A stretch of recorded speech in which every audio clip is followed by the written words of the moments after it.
Do furries belong here?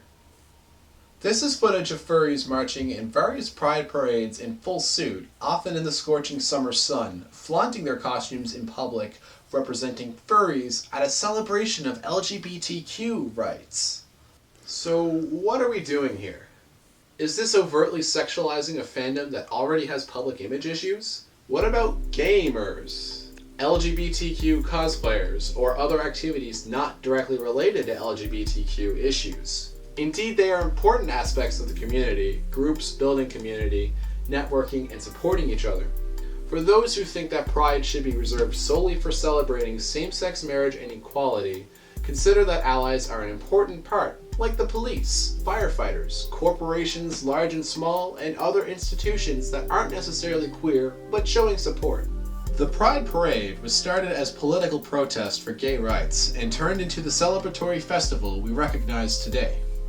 Pride is also a venue for expressing art forms by queer artists in the form of music, visual art, performance, and like any good parade, costumes.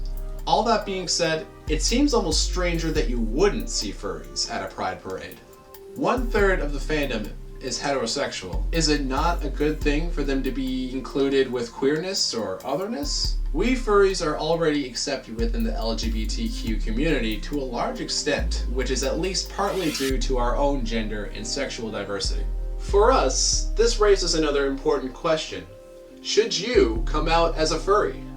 Furry is an important part of many people's identity. In fact, the persona acts as an identity builder for furries and has been attributed to lower anxiety rates in the fandom among other mental health bonuses. Find the link in the description. Whether or not you should is entirely up to you and your unique situation. If furry is solely a sexual fetish for you, then it's probably best not to share with your family and friends. However, if you're like me, it's a far-reaching hobby that encompasses comics, film, fursuiting, community, YouTube, then it might do the fandom a favor for you to be comfortable with this hobby. Taking a page from the LGBTQ civil rights movement, the more people know furries in person, the less likely they are to hold negative stereotypes against them. So if gay people come out of the closet, should furries come out of the kennel? It's common for people with a passing awareness of furry to be disturbed by the sexual nature of it all. Some members of sci-fi and related fandoms find the sexual component to be repugnant, and this attitude leaked in some of the furry media coverage around the turn of the century. People react strongly to the sexual component of furry because we are blurring the species boundary. The idea of a Thundercats erotic fanfiction garners much of the same reaction from anti-furries as the idea of a Bert and Ernie love-in from homophobes. Now consider a male NBA player like Jason Collins who comes out as gay. He'll be big news. Whereas a lesbian WNBA player will be met with yawns. Each player is meeting prejudice when he, she, they challenges the gender stereotype.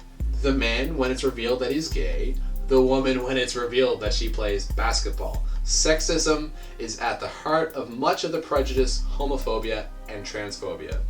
Challenging traditional gender boundaries is taboo. Furries cross the species barrier as well. We diverge from the traditional species paradigm. Some furries even go as far to think of themselves as a hybrid of human and non-human, as animal people. All furries do our best to bring those animal people into the real world with our art and fursuits, with the way we interact, and with our sexuality. Furry isn't about sex, but sexuality can be a big part of identity, and so sex plays an important part in the furry experience. Furry is not LGBTQ, it isn't a sexual orientation or a gender identity either, but it is a discriminated otherness. LGBTQ and all the way to Z people are bound by the fact they deviate from the norm in terms of gender and sexuality.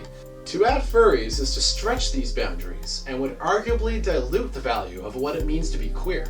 We're all different, but we suffer from the same source of discrimination. We all cross, in one way or another, a societal boundary that is arbitrarily taboo. The Pride Parade offers a public, but by all accounts a celebratory outlet for otherness. Furry is about identity more than it is about sex, though there is an undeniable connection between sex and fur. Pride is about celebrating and embracing our identity. Furry isn't necessarily queer, but maybe should be celebrated with and alongside queer. Having 70% queer population, Furry and queer have a lot of similarities beyond a cultural otherness.